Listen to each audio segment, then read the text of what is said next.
Back inside Clune Arena, the Air Force Falcons have gotten their second Mountain West Conference win of the season. It comes at the expense of the Utah State Aggies, 78-66.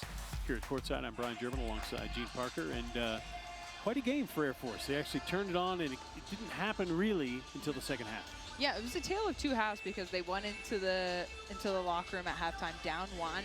Nothing was really rolling, and then came out the second half, hit a couple of threes, and the rest is history. The rest is history. Let's take a look at the numbers in this basketball game. Oddly familiar, pretty close. Both teams shooting 40.6%. Falcons a little bit better from three. And rebounds, even a very even basketball game, but yet in the scoreboard, the Falcons were able to take control.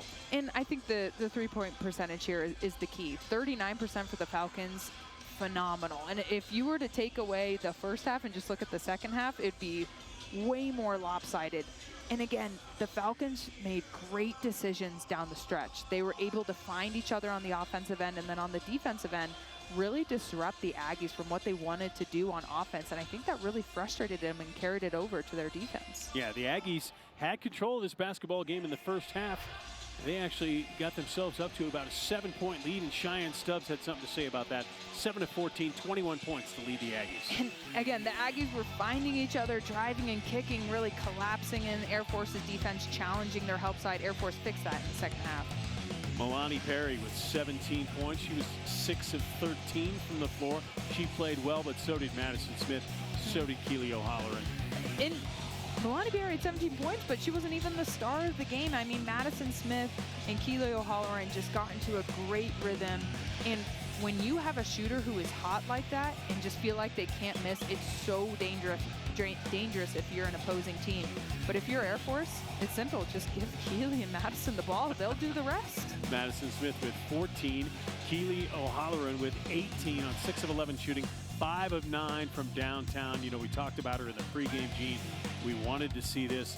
Great to see her raise her arms there at the end of the game for the victory for the Falcons. Yeah. But she's got to continue to shoot the ball this way, and if she does, that really bodes well for Air Force. Yeah, and if you're a shooter, I mean, everybody's different, but I think Keely, just keep getting back in the gym. Don't get too up because, you know, you've been down. Yeah. But this is a good win for the Falcons. It was a very complete win, and I liked how they went from being down to coming back, and it really showed their heart.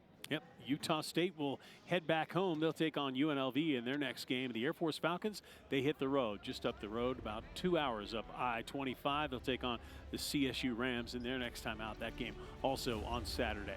Well, we want to thank you for watching us today. And for my partner, Gene Parker, I'm Brian German, and for our entire Falcon Vision crew, we appreciate you watching us tonight. We'll see you next time here on the Mountain West Network.